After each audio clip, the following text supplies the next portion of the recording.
Samuel 1:2 1 മുതൽ 36 വരെയുള്ള വാക്യങ്ങൾ.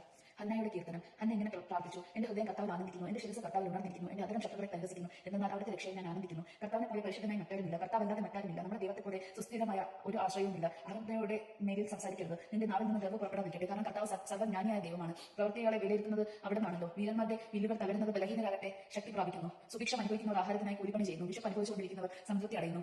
വന്ധ്യത 7 പ്രസവിക്കുന്നു. സന്താന സമ്പന്നമുള്ളവർ നിരാലംബരാകുന്നു. കർത്താവ് ജീവൻ എടുക്കുകയും കൊടുക്കുകയും ചെയ്യുന്നു. അവിടുന്ന് പാതാളത്തിലേക്ക് ഇറങ്ങുകയും അവിടെ നിന്ന് കയറ്റുകയും ചെയ്യുന്നു. ദരിദ്രനും ധനികനും ആക്കുന്നത് കർത്താവാണ്. താഴ്ന്നത് ഉയർന്നതും ആക്കുന്നത് അവിടുന്ന് തന്നെ. ദരിദ്രനെ അവിടുന്ന് ധൂളിയിൽ നിന്ന് ഉയർത്തുന്നു, അഗതനെ കുപ്പിയിൽ നിന്ന് സമുദ്രിക്കുന്നു.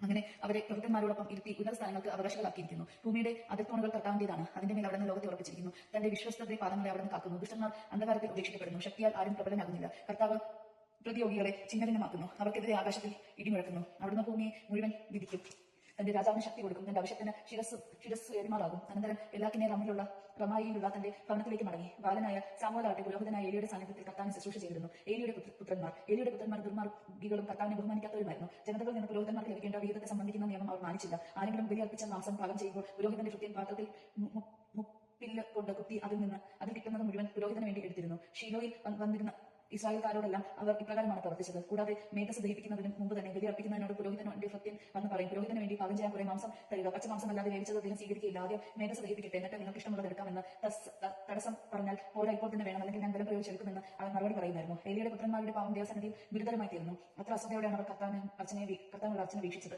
ബാലനായ സാമുവേൽ കർത്താവിന് ശുശ്രൂഷ ചെയ്തു പോന്നു. ചണനൂല് കൊണ്ടുള്ള ഒരു വിശേഷ വസ്ത്രമാണ് അവൻ ധരിച്ചിരുന്നത്. ബലി അർപ്പിക്കാൻ കർത്താവിനോടൊത്ത് വർഷം തോറും പോകുമ്പോൾ അവന്റെ അമ്മ ചെറിയ ഉടുപ്പുണ്ടാക്കി അവന് കൊടുത്തിരുന്നു.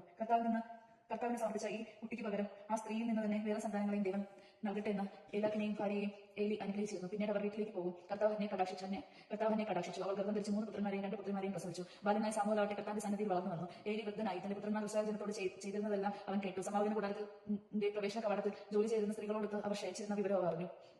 അവൻ അവരോട് പറഞ്ഞു: എന്താണ് നിങ്ങൾ ചെയ്യുന്നത്? നിങ്ങളുടെ ദുഷ്കൃത്യങ്ങളെ പറ്റി ഓരോരുത്തർ പറയുന്നത് ഞാൻ കേൾക്കുന്നു. മക്കളെ, മേലാൽ അങ്ങനെ ചെയ്യരുത്. നിങ്ങളെ പറ്റി ദൈവജനം പറഞ്ഞ് ഞാൻ കേൾക്കുന്ന കാര്യങ്ങൾ തീരെ നന്നല്ല. മനുഷ്യനോട് പാപം ചെയ്താൽ ദൈവം അവന് വേണ്ടി മാധ്യസ്ഥം വഹിക്കും. കർത്താവിനോട് പാപം ചെയ്താൽ ആരും മാധ്യസ്ഥം വഹിക്കും. പക്ഷേ അവർ പിതാവിന്റെ വാക്ക് കേട്ടില്ല, കാരണം അവരെ നശിപ്പിക്കാൻ കർത്താവ് നിശ്ചയിച്ചിരുന്നു. ബാലനായ സാമുവേലാകട്ടെ കർത്താവിന്റെയും മനുഷ്യരുടെയും പ്രീതിയിൽ വളർന്നു വന്നു. കർത്താവ് അയച്ച ഒരാൾ ഏലിയുടെ അടുത്ത് വന്ന് പറഞ്ഞു: കർത്താവ് ഇപ്രകാരം പറയുന്നു: എന്റെ പിതാവിന്റെ കുടുംബം ഈജിപ്തിൽ ഫറവോയുടെ ഭവനത്തിൽ അടിമകളായിരിക്കുമ്പോൾ ഞാൻ അവർക്ക് എന്നെ തന്നെ വെളിപ്പെടുത്തി. എന്റെ ബലിപീഠത്തെ സമീപിക്കാനും ധൂപാർപ്പണം നടത്താനും എന്റെ മുൻപിൽ എഫോദ് ധരിക്കാനും ഇസ്രായേലിന്റെ എല്ലാ ഗോത്രങ്ങളിൽ നിന്ന് ഞാൻ അവനെ എന്റെ പുരോഹിതനായി തിരഞ്ഞെടുത്തു. ഇസ്രായേൽ മക്കൾ ധനബലി കൽപ്പിച്ചതെല്ലാം നിന്റെ പൃഥുഭവനം ഞാൻ കൊടുത്തു. എന്നിട്ട് എന്തുകൊണ്ടാണ് എനിക്ക് അർപ്പിക്കാമെന്ന് കൽപ്പിച്ചിട്ടുള്ള ബലികളും കാഴ്ചകളെല്ലാം നീ ആർത്തിയോടെ നോക്കുന്നത്? നിങ്ങൾ എന്റെ ജനം എനിക്ക് അർപ്പിക്കുന്ന സകല ബലികളുടെയും വിശിഷ്ട ഭാഗം തിന്നുകൊടുത്തു. എന്നെക്കാൾ കൂടുതൽ നിന്റെ മക്കളെ നീ ബഹുമാനിക്കുന്നത് എന്ത്? അതിനാൽ ഇസ്രായേൽ ദൈവമായ കർത്താവ് അരുളി ചെയ്യുന്നു: നിന്റെയും നിന്റെ പിതാവിന്റെയും കുടുംബം നിത്യവും എനിക്ക് ശുശ്രൂഷ ചെയ്യാമെന്ന് ഞാൻ വാഗ്ദാനം ചെയ്തിരിക്കുന്നു. എന്നാൽ ഇപ്പോൾ കർത്താവ് ഞാൻ പ്രാപിക്കുന്നു. ഇനി അങ്ങനെ ആയിരിക്കില്ല. എന്നെ ആദരിക്കുന്നവരെ ഞാൻ ആദരിക്കും, എന്നെ നിന്ദിക്കുന്നവരെ നിന്ദിക്കപ്പെടും.